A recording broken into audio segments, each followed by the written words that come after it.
Bonjour et bienvenue dans 21e siècle. Je suis Charlotte Legris de la Salle. C'est un pays tellement petit, tellement consumé par la violence depuis tant d'années qu'on en oublierait presque cette crise. La République centrafricaine où l'instabilité et la haine règnent encore en maître. Pourtant, les militants des droits de l'homme ne se découragent pas. Nous partons à la rencontre de Marie-Thérèse, une femme qui croit en la réconciliation.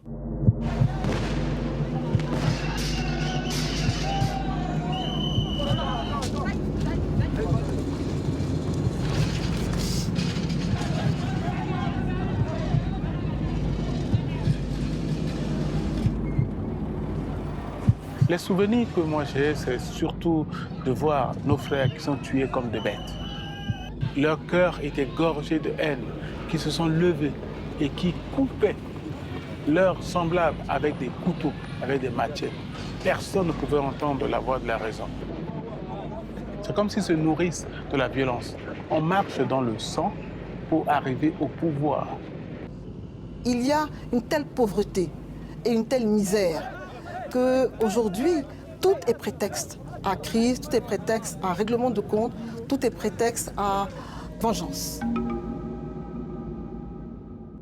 La République centrafricaine, une petite enclave de 4,5 millions d'habitants, un pays très pauvre, ravagé depuis fin 2012 par la guerre civile. Une lutte pour le pouvoir, la terre, les ressources, où s'opposent les milices chrétiennes, appelées Anti-Balaka, et les milices musulmanes, les ex-Séléka. Les gens ont perdu leurs biens et leurs proches. Ils ont vu leurs familles tuées comme des bêtes. Presque un demi-million de personnes ont été déplacées et presque 200 000, la plupart des musulmans du pays, ont dû fuir hors des frontières. Des dizaines de milliers d'autres, comme Aïcha Amadou, sont restés piégés dans des enclaves. Nous sommes à la frontière d'un quartier de la capitale, Bangui, un quartier appelé PK5. Aïcha fait partie des quelques milliers de musulmans abandonnés dans la ville, une femme à bout. C'est la mort assurée parce que vous êtes identifié comme musulman. La paix n'est pas revenue. Beaucoup de gens viennent ici pour parler de réconciliation. Mais il n'y a pas encore de réconciliation. Si un musulman se montre dans certains endroits, il sera tué sur le champ. Il y a quelques jours, un musulman s'est fait tuer et ils ont emporté le corps ici. Il a été enterré lundi. Le mari d'Aïcha a été tué dans les combats. Sa vie aujourd'hui, c'est la survie dans une tente, complètement dépendante de l'aide. Elle et sa fille ne peuvent même pas se rendre à l'hôpital, tenus par les ennemis anti-Balaka.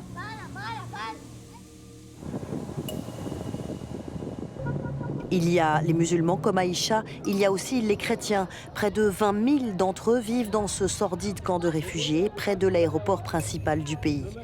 Étrange cohabitation entre ces familles échouées et les avions.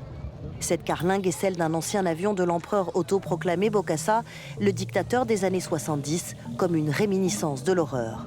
Ceux qui vivent ici ont fui la violence de la ville, la destruction de leur maison. J'avais entendu parler de cette crise, mais l'ampleur de cette crise m'a vraiment impressionnée. Marie-Thérèse Keita Bokoum est une experte indépendante mandatée par le Conseil des droits de l'homme des Nations Unies. C'est sa 4e visite dans le pays et elle commence par rencontrer les représentants musulmans dans le quartier PK5. Sa mission, constater la situation des droits de l'homme pour ensuite faire ses recommandations. Depuis 1 an et demi, la crise a explosé. Toute la population en souffre. Et vous voyez sur le visage des gens la souffrance. Et je crois que c'est cela le rôle aussi de la communauté internationale. La restauration de l'autorité de l'État à l'intérieur et un appui à la sécurité.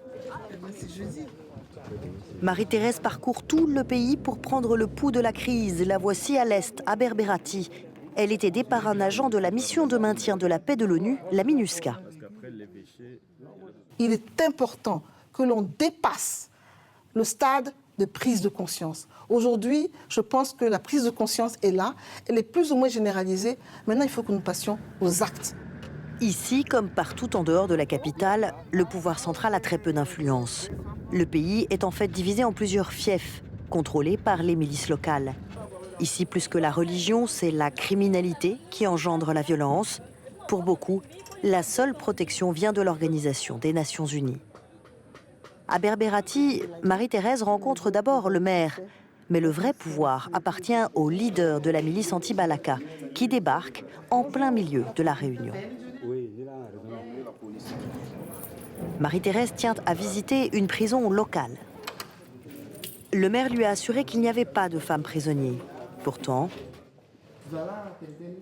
Mais ce qui était le plus frappant, c'est de voir toutes ces personnes réunies dans une seule cellule et surtout de voir une femme dans la même cellule que les hommes. Et plus marquant, ces détenus n'avaient rien à manger. N'avaient absolument rien à manger.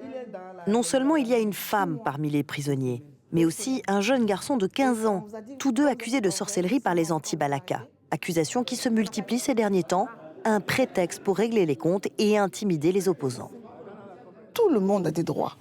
Les accusés ont des droits aussi, notamment le droit d'être jugés, le droit à un procès équitable. À la suite de cette visite, les agents de l'ONU pour les droits de l'homme se tournent vers le magistrat local. La femme et le jeune homme seront relâchés. Une petite victoire au milieu de cette immense tâche que représente le retour vers la paix, la normalité, la règle de la loi. Ce que je vais faire comme recommandation, à Bambari, Marie-Thérèse veut confronter les anciens leaders ex-Seleka aux abus commis dans leur zone de contrôle. S'il y a eu la guerre, c'est parce qu'avant ça, il y a eu des injustices. Puis elle se rend à Yaloké, au nord-ouest de la capitale. Plusieurs centaines de musulmans de la tribu Peul y sont pris au piège depuis début 2014. Ils ont fui les attaques des milices anti-Balaka qui les empêchent aujourd'hui de se déplacer. Ici, 46 personnes sont mortes, dont des enfants, de malnutrition, de la suite de leur traumatisme psychologique. Ce bébé vient juste d'être admis à la clinique locale. La situation à Yaloké fait enfin l'objet de l'attention internationale, mais aussi d'efforts venus de l'intérieur du pays.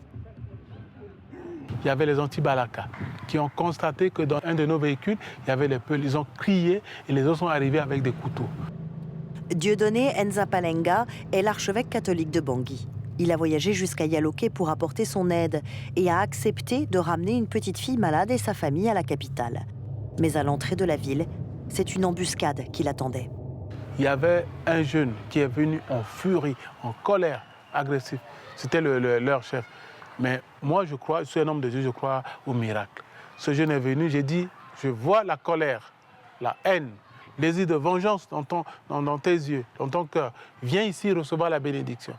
Il ne voulait pas. J'ai mis la main sur lui, sur sa tête. Je mettais la main, on criait en me disant, on est en train de tuer un Peul. Je suis sorti de véhicule. Ils allaient commencer à crier, ne le tuez pas. Et bien ce jeune que j'ai bien béni, c'est lui qui criait aussi avec moi.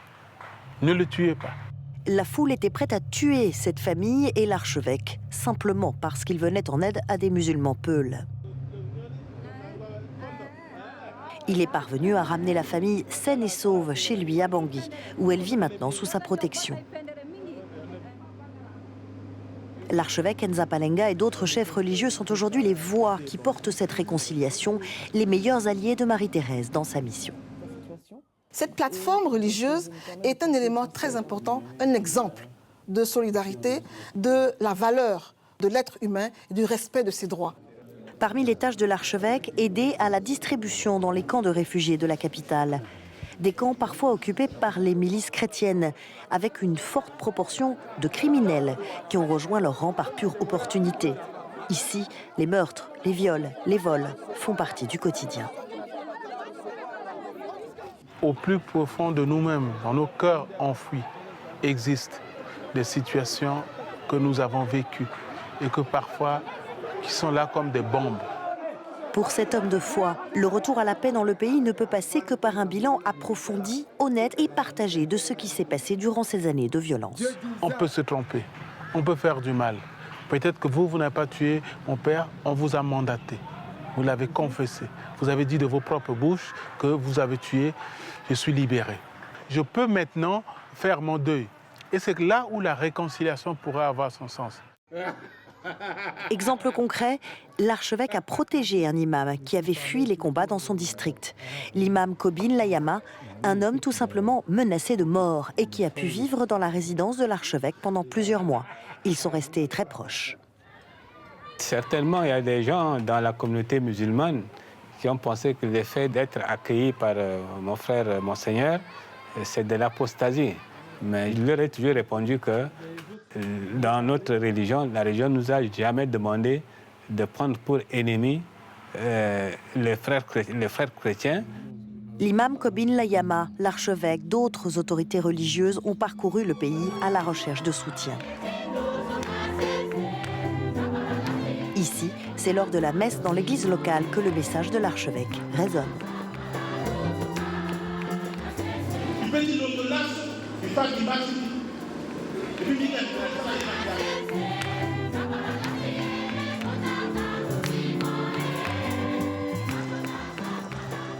Marie-Thérèse le reconnaît, ce sera long, ce sera difficile.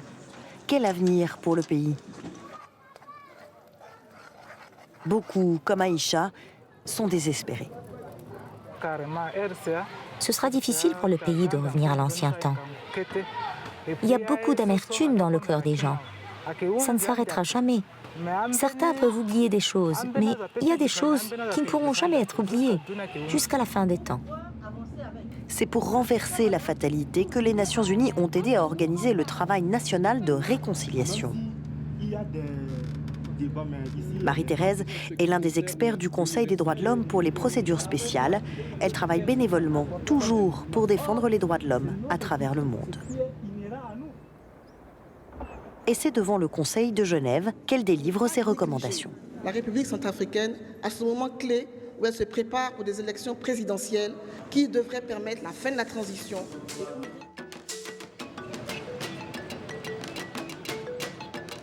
Pour Marie-Thérèse, pour tous les militants de la réconciliation, le soutien de la communauté internationale est indispensable.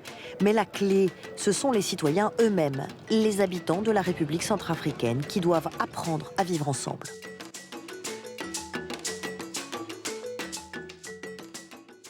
Les ressortissants de ce pays, les Centrafricains eux-mêmes, doivent avoir un sursaut national, un sursaut sur eux-mêmes. C'est leur pays. Nous venons les aider, nous les aidons avec beaucoup d'amour et beaucoup de plaisir. Mais eux-mêmes doivent commencer ce sursaut. Et je suis sûre aussi que la communauté, devant justement cette prise de conscience, devant ce sursaut, devant cette volonté d'aller de l'avant, viendra certainement apporter son aide pour que chacun comprenne que celui qui est à côté est son frère et qu'il n'y a pas d'autre endroit où il puisse aller que la République centrafricaine.